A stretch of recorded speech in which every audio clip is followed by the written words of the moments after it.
Hello students, कैसे हैं आप सब। उम्मीद करता हूं आप सब अच्छे होंगे और मज़े से अपनी पढ़ाई कर रहे होंगे।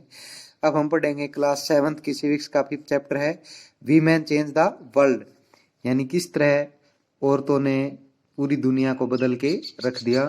तो इस चैप्टर में जो जो कंसेप्ट हम अच्छे से क्लियर करेंगे वो हैं कॉमन वीमेन, यानी उनके बारे में हम थोड़ा समझेंगे। फिर some examples of women who broke rigids. Rigids यानी प्रोहिबिशंस या फिर जो लिमिटेशंस हैं, वो किस तरह उन्होंने रिगिड्स को, जो परंपराएं थी प्राचीन, उनको तोड़ा और वो कुछ कंट्री के लिए, उन्होंने कुछ स्टेट के लिए, अपने विलेज के लिए कुछ कंट्रीब्यूट किया। फिर हम पढ़ेंगे स्कूलिंग एजुकेशन टुडे। आजकल लड़कियों की जो स्कूलिंग है, एजुकेशन है, या कॉलेज की जो एजुकेशन है वो किस प्रकार है। फिर है वीमेंस मूवमेंट्स, किस तरह जो वीमेंस के वेलफेयर के लिए, वीमेंस के राइट्स के लिए मूवमेंट्स हुए और उन्होंने किस तरह से उनके जो राइट्स हैं उनको एम्पावर करने के लिए काम किए। तो ये सारी की सारी चीज़ें हम पढ़ेंगे। पहले तो सबसे पहले आपके माइंड में एक कंसेप्ट होना चाहिए कि लगभग आज से 50 साल पहले, 100 साल पहले लेडीज को राइट नहीं था, या फिर जो सोसाइटी है वो अलाउ नहीं करती थी कि ये घर से बाहर निकल के काम करें, जॉब करें, या कोई सोसाइटी या कोई ऑर्गेनाइजेशन फॉर्म करें, या बाहर जाके कोई भी मूवमेंट करें, सोशल गैदरिंग करें। इस तरह की कोई भी जो राइट्स थे, इस तरह की कोई भी जो फ्रीडम थी, वो लेडीज को नहीं थी।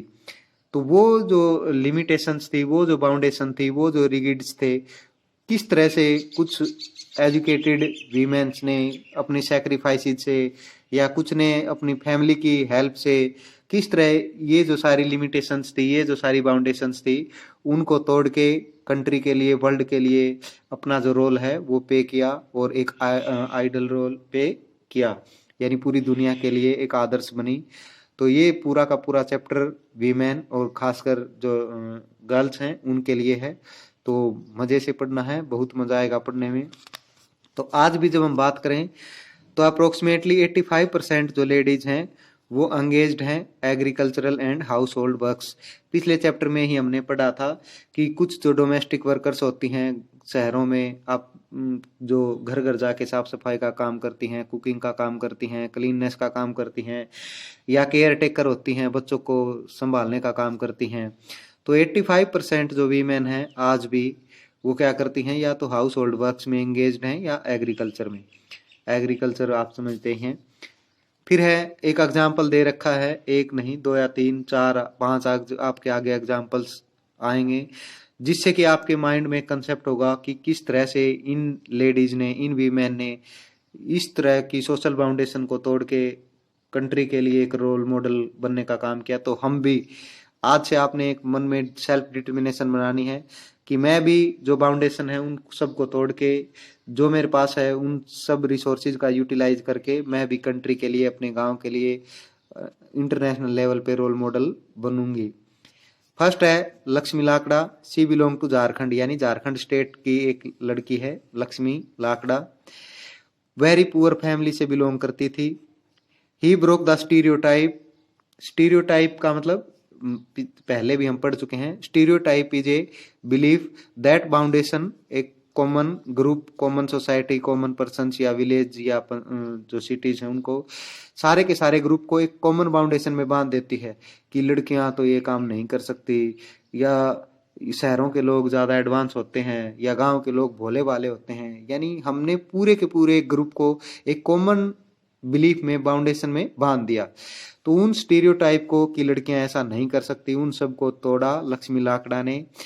That railway engine drivers are mainly man, यानी उसको किसी ने बताया कि रेलवे इंजन के जो ड्राइवर्स हैं वो आदमी ही बन सकते हैं।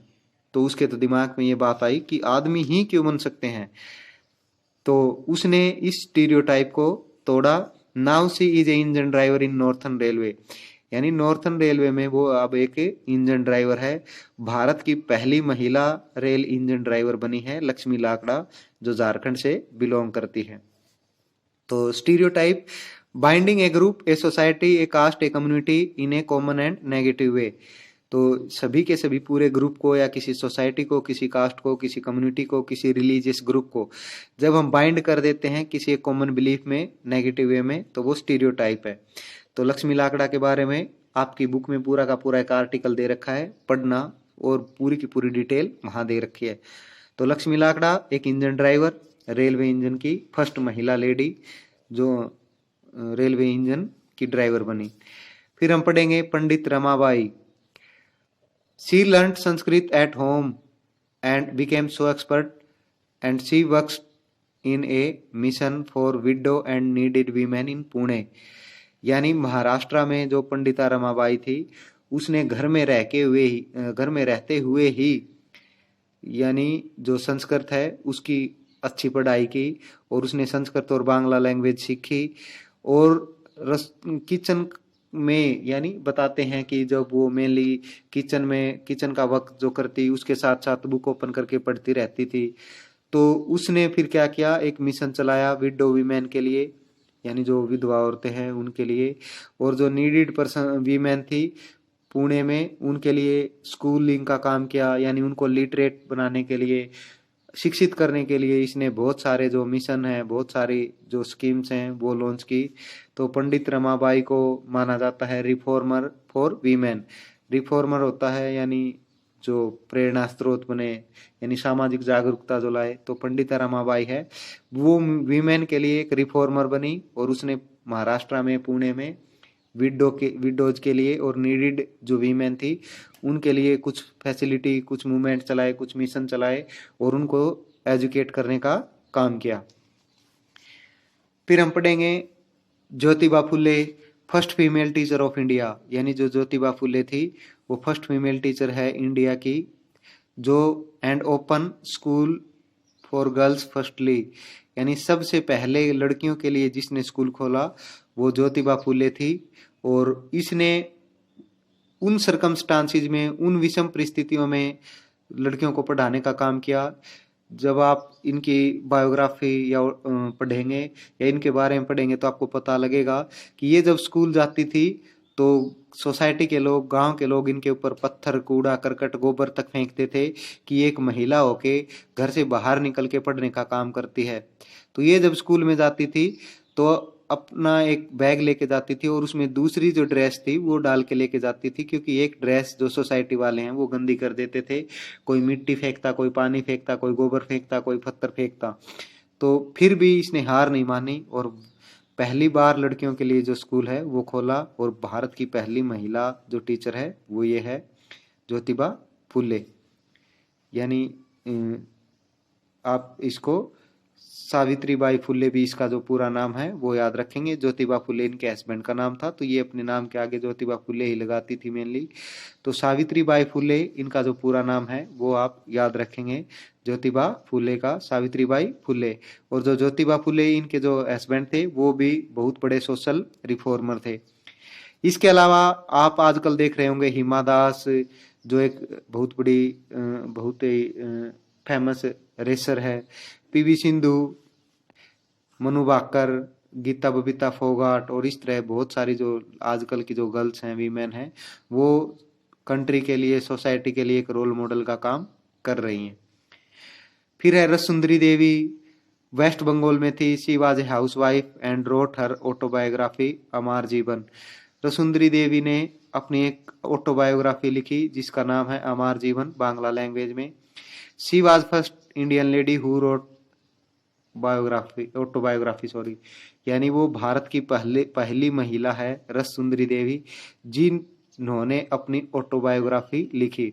यानी यह बात आप याद रखेंगे, सावित्रीबाई फुले पहली महिला टीचर, रसुंदरी देवी पहली महिला हु रोट ऑटोबायोग्राफी, जिसने अपनी आत्मकथा पहली बार लिखी।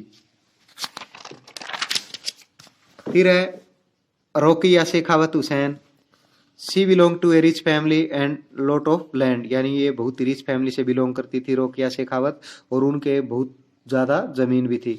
She was well known of Urdu, वो उर्दू को अच्छे से जानती थी। But she want to learn English, यानी वो इंग्लिश सीखना चाहती थी। But she was stopped by society, लेकिन जो सोसाइटी थी उस टाइम, जो कम्युनिटी थी उसने अलाउ नहीं किया कि ये इंग्लिश सीखे।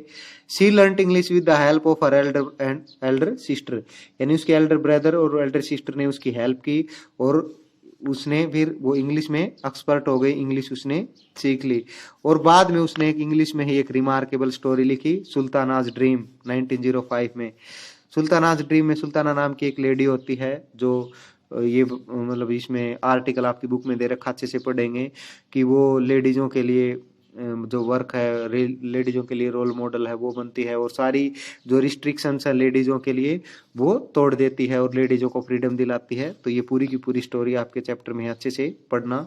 ये बात आपने याद रखनी है कि ये जो है रिच फैमिली से बिलोंग करती थी, बहुत ज़्यादा लैंड थी, लेकिन वो इंग्लिश सीखना चाहती थी। सोसाइटी ने उसको इंग्लिश सीखने के लिए मना कर दिया, नहीं अलाउ किया। फिर उसके बड़े भाई बहन ने उसको हेल्प किया इंग्लिश सीखने में और उसने इंग्लिश में ही एक स्टोरी लिख दी, सुल्तानाज ड्रीम 1905 में। तो ये कुछ एग्जाम्पल्स हैं उन वीमेन के जिन्होंने इन रिस्ट्रिक्शंस को, इन पाबंदियों को तोड़ा, सोशल ट्रेडिशंस को तोड़ा, जो स्टीरियोटाइप थी उनको तोड़ा, और जो सोसाइटीज ये मानती थी कि लेडीज या गर्ल्स हैं ये घर से बाहर नहीं, घर के अंदर ही रह के काम करेंगी, वो सारी की सारी इन्होंने अब दिखा दी है। और आजकल जो रिजल्ट्स आप देख रहे होंगे 10th या 12th के, उन सब में गर्ल्स ही टॉप पर रहती हैं। तो ये जो चीज़ें हैं ये आपके लिए एक इंस्पायरेशन होंगी। ये जो चैप्टर है मोस्टली गर्ल्स के लिए कि हम कुछ करें सोसाइटी के लिए, ताकि आप जिस सोसाइटी के लिए अच्छा करेंगे उस सोसाइटी के जो लोग हैं वो गर्ल्स को एम्पावर करने के लिए, उनको एजुकेट करने के लिए या उनको ट्रेनिंग करने के लिए या उनको बाहर भेजने के लिए आपसे मतलब गाइडेंस लें, आपसे मोटिवेट हों, आपको ऐसा काम करना है। फिर schooling education today, according to the census 2011 82% boys and 65% girls हैं वो आजकल एजुकेशन ले रही हैं स्कूल में। लेकिन most of SC ST and Muslim जो गर्ल्स हैं वो ड्रॉप आउट कर जाती हैं। ड्रॉप आउट का मतलब यानी यदि स्कूल 5th क्लास तक है तो 5th क्लास कंप्लीट करने से पहले ही स्कूल छोड़ देना ड्रॉप आउट है। 8th क्लास तक स्कूल है तो 8th क्लास तक जाने से पहले ही स्कूल छोड़ देना वो ड्रॉप आउट।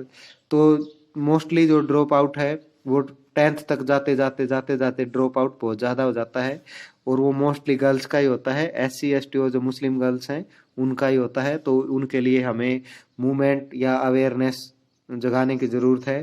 तो आप अपने नियर बाई सोसाइटी में यदि कोई ऐसी लड़की देखें जिसने प्राइमरी में से या 8th क्लास तक पूरी करने से पहले 10th क्लास की एजुकेशन लेने से पहले स्कूल छोड़ दिया, तो आप उनकी फैमिली को उसको मोटिवेट करें ताकि वो अपनी जो एजुकेशन है वो कॉन्टिन्यूस रखे। फिर है कुछ मूवमेंट हैं, कुछ सुप्रीम कोर्ट ने या लेडीज़ों के लिए कुछ मूवमेंट चले जिन्होंने ये जो है इनके राइट्स हैं उनको एम्पावर किया।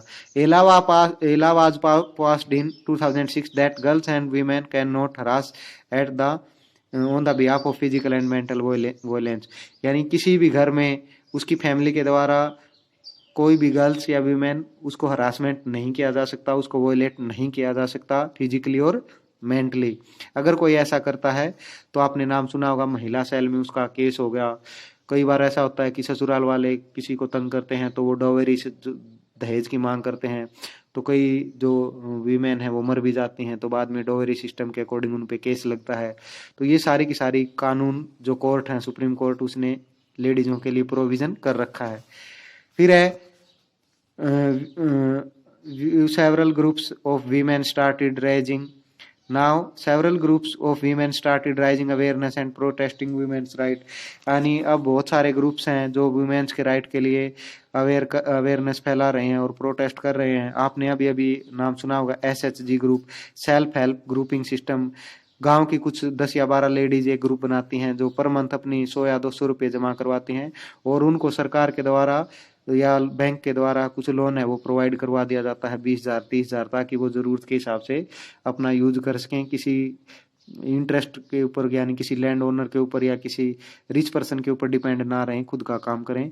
और ये आप SHG ग्रुप से अच्छे से अवेयर होंगे, नहीं तो आपके गांव में कोई होगा उससे आप मिले, उस SHG ग्रुप की जो हेड महिला है उस वुमेन है उससे मिलें, वो सारी इसके बारे में आपको बता देगी। Thank you. उम्मीद करता हूँ ये चैप्टर आपको अच्छे समझ में आएगा।